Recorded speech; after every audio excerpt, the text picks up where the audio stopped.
मला वाटतं काही दिवसापूर्वी उपमुख्यमंत्री देवेंद्र फडणवीस साहेबांनी सांगितलं होतं की जाणीवपूर्वक विरोधी पक्षाचे नेते सह्याद्रीवरच्या बैठकीला उपस्थित नव्हते. त्यांच्या वक्तव्यावर शिक्कामोर्तब आज पवारसाहेबांच्या भूमिकेतनं त्या ठिकाणी आलंय. मला वाटतं ती बैठकच सुसंवादासाठी होती. ती बैठकच सर्व पक्षांनी एकत्रित येऊन मराठा आरक्षण, सगळे सोयरे आणि ओबीसींच्या हिताचं आरक्षणाचं रक्षण या विषयासाठी होती. आणि जर तोच विषय असेल तर तिथं येऊन पण संवाद साधला जाऊ शकत होता. परंतु मला वाटतं प्रत्येक गोष्टीत राजकारणच केलं पाहिजे असं नाही. आणि म्हणून व्यापक भूमिका घेऊन मुख्यमंत्र्यांनी बैठक बोलावली होती.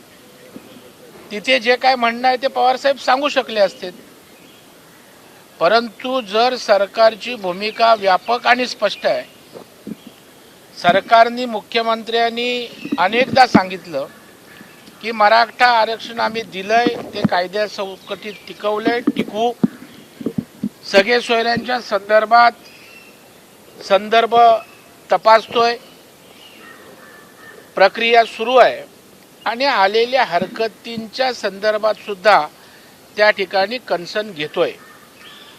आणि ओबीसींच्या आरक्षणाला जराही धक्का लागणार नाही यापेक्षा काय स्पष्ट भूमिका सरकारने घ्यायला पाहिजे. सरकारची तर स्पष्ट भूमिका आहे, परंतु तुमचीच भूमिका नाही. तुमची स्पष्ट पण नाही आणि अस्पष्ट पण नाही आहे. त्यामुळेच बैठकीला येण्यापासून टाळलं. ठीक आहे, उशिरा का होईना आता आपण म्हणताय. मला वाटतं सकारात्मक भूमिका घेऊन कुठलाही युगो विषय कोणीही न करता या विषयात सगळ्यांनी सहभागी व्हावं. आणि जो महाराष्ट्र अशांततेच्या उंबरठ्यावर आहे तो मला वाटतं शांत करण्यासाठी पुरोगामित्वाचं नेहमी त्या ठिकाणी समर्थन करणाऱ्या पवारसाहेबांनी करायला हवा, किंबहुना पुढाकार घेऊन सरकारशी समन्वय साधायला हवा. पण पवारांचं असं म्हणणं आहे की जरांगेंना नेमकं काय सांगितलं आहे किंवा मग ओबीसींना नेमकं काय सांगितलेलं आहे या संदर्भात तुम्ही सांगितलेलं आहे. अशा परिस्थितीमध्ये मी म्हणजे पवार म्हणून स्वतः का बरं या संदर्भात येईल, त्याची पूर्तता झाली तरच मग मध्यस्थी आम्ही करू. नाही, मला वाटतं पवारसाहेब मुख्यमंत्र्यांशी बोलू शकतात, दोन्ही उपमुख्यमंत्र्यांशी बोलू शकतात आणि त्यांना जे काय स्पष्टीकरण पाहिजे म्हणायचं आहे ते बोलू शकतात ना सरकारशी. परंतु जर तुमची भूमिकाच तिरकस असेल तर त्या ठिकाणी मग अशा प्रकारची भूमिका नाचता येईना अंगण वाकडे अशा पद्धतीची भूमिका येत असते. आणि म्हणून मला वाटतं पवार साहेबांना या विषयात हस्तक्षेप करायचा आहे की नाही आहे अशा प्रकारचं संशय पण पुन्हा या ठिकाणी आपल्या प्रश्नातून निर्माण होतो. भाऊ, विवेक जे साप्ताहिक आहे या साप्ताहिकमध्ये भाजपच्या कार्यकर्त्यांची सध्याची स्थिती काय आहे, काय मानसिकता आहे हे छापण्यात आलेलं आहे. त्याला प्रत्युत्तर म्हणून सुप्रिया सुळे असतील किंवा संजय राऊत यांनी प्रतिक्रिया दिलेली आहे. सुप्रिया सुळे असे म्हणतात की भ्रष्टाचारांना सोबत घेतल्यामुळे भाजपची ही स्थिती झाली. मला वाटतं सुप्रिया सुळेंनी किंवा जितेंद्र आव्हाडांनी आपल्या घरात काय चाललंय, आपल्या पायाखाली काय जळतंय याची चिंता त्या ठिकाणी करावी. दुसऱ्याच्या घरात डोकावण्याची काय आवश्यकता आहे असं वाटत नाही. भारतीय जनता पार्टीचा कार्यकर्ता हा अत्यंत परिपक्वतेनं एकनिष्ठतेनं घडलाय, वाढलाय आणि त्याच्यामुळं अनेक संकट, अनेक चढउतार या ठिकाणी भारतीय जनता पार्टीच्या कार्यकर्त्यांनी पाहिले आहेत. म्हणूनच दोनापासून आज तिसऱ्यांदा त्या ठिकाणी एवढ्या मोठ्या संख्येनं केंद्रामध्ये यश आपल्याला त्या ठिकाणी भाजपला मिळताना दिसतंय. आणि विवेक साप्ताहिक आमच्या संघाचं भाजपला मार्गदर्शन, दिशादर्शक असं साप्ताहिक आहे. त्यांच्या काही कार्यकर्त्यांच्या दृष्टीनं, पक्षांच्या दृष्टीनं काही सूचना असतील तर निश्चितच त्या स्वागतार्ह मानून आणखी ताकदीनं या ठिकाणी भाजपचा कार्यकर्ता म्हणून आम्ही काम करू. तर त्यांनी स्पष्ट म्हणलं आहे की कार्यकर्ता संभ्रमात आहे. विवेकमध्ये देखील सांगितलं. आणि दुसरी गोष्ट, जे वारंवार विरोधक एक टीका करतात की भाजप ही वॉशिंग मशीन आहे, या संदर्भात देखील विवेकमध्ये स्पष्ट उल्लेख केलेला आहे. नाही, मला वाटतं कार्यकर्ता निवडणुकीत थोडंफार मागे पुढे झालं की थोडा विचलित होतो, परंतु मला वाटत नाही अशा प्रकारची कुठली संभ्रमावस्था त्या ठिकाणी बाळगून कार्यकर्ता आहे. कार्यकर्त्याच्या मनातलं थोडंसं नैराश्य झटकून कामालाही लागलं आहे. हे आज महाराष्ट्रभर गल्लीबोळात गाव तांड्यांपासून भाजपच्या कार्यकर्त्याचं काम पाहिल्यावर आपल्याला त्या ठिकाणी दिसून येईल. भाऊ, अजित पवार यांना सोबत घेतल्यानंतर जी मानसिकता कार्यकर्त्यांमध्ये होती तीच कुठेतरी त्यांनी या मासिकातून बोलून दाखवली आहे. नाही, मला वाटतं यावर अनेक वेळा कात्याकूट झालेली आहे, स्पष्टीकरण दिलेलं आहे. अजित पवार यांच्यावर आरोप झालेत, आरोपाची सिद्धता झाली नव्हती हे अनेकदा त्या ठिकाणी आलेलं आहे. त्यामुळं पुन्हा पुन्हा शिळ्या कडीला ऊत आणण्याचा प्रयत्न त्या ठिकाणी विरोधकांनी करू नये. विवेकचं तो लेख मी वाचलेला नाही, परंतु काही मार्गदर्शक सूचना या संदर्भात असतील तर निश्चितपणे त्याची दखल घेऊन भारतीय जनता पार्टी पक्ष त्या ठिकाणी आपल्या वाटचालीमध्ये त्या ठिकाणी सुधार किंवा बदल करू शकतो. उत्तर प्रदेशचं मतदान होण्यापूर्वी खऱ्या अर्थानं जे.पी. नड्डांनी विधान केलं होतं की आम्ही आता स्वतंत्र आहोत, पूर्वी आम्हाला संघाची गरज होती. तिथून कुठेतरी हा वाद सुरू झाला आहे. मग ऑर्गनायझर असेल किंवा आता विवेक असेल, हा वाद कुठेतरी थांबला पाहिजे. जी कानटोचणी सातत्यानं भाजपची सुरू आहे त्यावर अंतिमतः काहीतरी तोडगा निघावा, यासाठी काही भाजप प्रयत्न करणार आहे. मला वाटतं आईचं आणि मुलाचं नातं भारतीय जनता पार्टी आणि RSSचं आहे.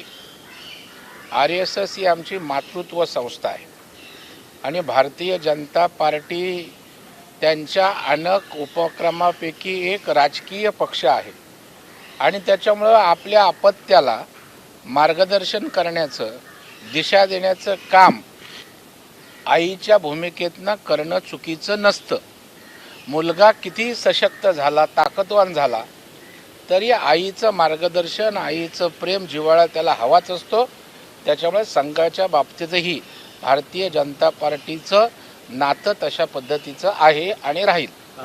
भाऊ, आपण ज्या वाघनखाची प्रतीक्षा संपूर्ण महाराष्ट्राला लागली होती ती वाघनख आता उद्या संध्याकाळी महाराष्ट्रात येत आहे, ती साताऱ्यात. नाही, त्याचं स्वागत आहे. महाराष्ट्र हा इतिहास जपणारा अशा प्रकारचा प्रदेश आहे. छत्रपती शिवाजी महाराजांचा जाज्वल्य इतिहास त्या ठिकाणी महाराष्ट्राला आहे. इथल्या जनतेच्या मनामनामध्ये रोज त्या ठिकाणी गायला जातो आणि अशा वेळेला जर वाघनख येत असतील, ज्या वाघनखांनी इतिहास घडवला ती वाघनखं जर या ठिकाणी येत असतील तर त्याचं स्वागत आहे. आणि त्यामुळे निश्चितच इतिहास आठवून आमच्या इतिहासप्रेमींच्या, महाराष्ट्रातल्या नागरिकांच्या त्या ठिकाणी अंगावर रोमांच तो इतिहास ताजा होऊन निश्चितपणे येईल आणि म्हणून त्या वाघनखांचं स्वागतच महाराष्ट्र करेल. दिल्लीतून एक बातमी आली की जो विस्तार अनेक दिवसांपासून, अनेक महिन्यांपासून महाराष्ट्रामध्ये प्रस्तावित आहे त्याला कुठेतरी भाजपच्या शीर्ष नेतृत्वाने आता नकार दिला. त्यामुळे या सरकारचा विस्तार आता होणार नाही अशी बातमी दिल्लीतून. आता दिल्लीतून आले, मी काय दिल्लीच्या वर नाही आहे, परत ती बातमी आहे, चर्चा आहे, तुमच्या सूत्रानुसार आहे, परंतु तो विषय माझ्या अखत्यारीतला नाही आहे. राज्यातले तिन्ही पक्षाचे नेते, आमचे नेते देवेंद्र फडणवीस साहेब आणि दिल्लीचं शीर्षस्थ नेतृत्व या संदर्भाचा निर्णय घेत असतात. त्याच्यावर आम्ही भूमिका घेणं उचित नाही किंवा माझ्या अधिकार कक्षेत, कार्यक्षेत्रातला विषय येत नाही. सीएमने पण याला कुठेतरी दुजोरा दिलेला आज पाहायला मिळतो विठ्ठलाच्या दर्शनाविषयी. नाही, आता म्हणून मी बोललो ना, CM राज्याचे प्रमुख आहेत. ते जे बोलत असतात त्यांच्या बोलण्याला त्या ठिकाणी नीतीचंच आपण महत्त्व दिलं पाहिजे. ते त्या ठिकाणी अधिकृत मानलं पाहिजे. कारण शेवटी मंत्रिमंडळ विस्तार हा मुख्यमंत्र्यांच्या नेतृत्वाखाली संमतीनं होत असतो. त्याच्यामुळे ते जे काय बोलतील त्याला निश्चितच महत्त्व आहे. भाऊ, नवाब मलिक यांना आपण जर पाहिलं तर भाजपने अनेक वेळा विरोध केला होता, परंतु अजितदादांनी अनेक वेळा जवळ सुद्धा केलं होतं. आता नवाब मलिक जे आहे ते येती विधानसभा जे आहे ते अपक्ष लढणार आहेत असं बोललं जाते किंवा अशी माहिती समोर आली. एक वेगळी खेळी अजितदादांची म्हणावी का काय? नाही, अजितदादांनी काय खेळी करावी हा अजितदादांचा विषय. त्यांचा पक्ष वेगळा आहे, आमचा पक्ष वेगळा आहे. नवाब मलिक ना आमच्या पक्षाचे सदस्य आहेत, त्याच्यामुळे त्यांनी काय भूमिका घ्यावी हा त्यांचा व्यक्तिगत प्रश्न आहे. आणि त्याच्यामुळे त्यांचा पक्ष आमच्याशी अलायन्स आहे, त्यामुळे त्यांच्या पक्षांतर गोष्टी त्या त्यांच्या सोयीनं किंवा ते ठरवत असतात. दुसरा एक असा त्यांना प्रश्न की सोबत घेतलं तर कुठेतरी त्याचा पुन्हा एकदा फटका बसू शकतो का? नाही, एकदा अजून जी गोष्ट झाली नाही त्याच्यावर मला वाटतं प्रीमॅच्युअर स्टेटमेंट देणं त्या ठिकाणी योग्य ठरणार नाही. ठाकरेंकडून 120 विधानसभेची तयारी जी आहे ती केली जाते, तशी काल एक छोटी बैठक जी आहे ती पार पडली आणि तयारीला ठाकरे लागलेत. ठाकरेंची तयारीत आपल्याला दिसते, सगळेच पक्ष तयारीला लागलेले आहेत. राष्ट्रवादी तयारीला लागले, त्यांचा दौरा होणार आहे. शिवसेनेच्या बैठका सुरू आहेत, आमची संवाद यात्रा सुरू होणार आहे. मग आम्ही थोडे झोपून आहोत. सर्वच पक्ष तयारीला लागले आहेत. ठाकरेंची तयारी त्यापेक्षा काही वेगळी आहे. त्याच्यामुळे सर्वच पक्षाप्रमाणे तेही तयारीला लागलेत, आम्ही तयारीला लागलोय. सुजय विखेंनी जे आहे ते आक्षेप निवडणुकीच्या प्रक्रियेवरती घेतला होता, काही बूथवरती घेतला होता. आता त्या जे केंद्रीय निवडणूक आयोगाने जिल्हा निवडणूक आयोगाला सांगितले की मॉक पॉल घ्या 40 मतदान केंद्रावरती. नाही, तो आता निवडणूक आयोगाचा विषय आहे आणि त्यांनी जर आदेश दिला असेल तर त्या आदेशाप्रमाणे होईल.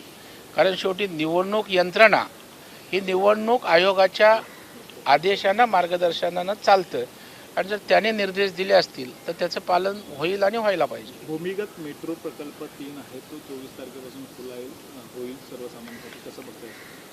नाही, आनंदाची गोष्ट आहे. कारण मुंबई आज त्या ठिकाणी बदलते झपाट्यानं, इन्फ्रास्ट्रक्चर त्या ठिकाणी विकसित होतं आहे आणि देशाची आर्थिक राजधानी मुंबई आहे. परवा तर देशाचे पंतप्रधान नरेंद्र मोदी साहेबांनी गोरेगाव नेस्को येथे बोलताना जगाचं आर्थिक सत्ता केंद्र व्हावं अशी भूमिका घेतली. आणि अशा वेळेला एक एक गोष्टी जर मुंबईसाठी येत असतील तर मुंबईच्या प्रवासाच्या दृष्टीनं, वाहतुकीच्या दृष्टीनं मुंबईकरांना सुखकारकच आहेत. त्याचं स्वागतच व्हायला पाहिजे. मुंबईकर त्याने आनंदित होतील. एबीपी माझा, उघडा डोळे बघा नीट.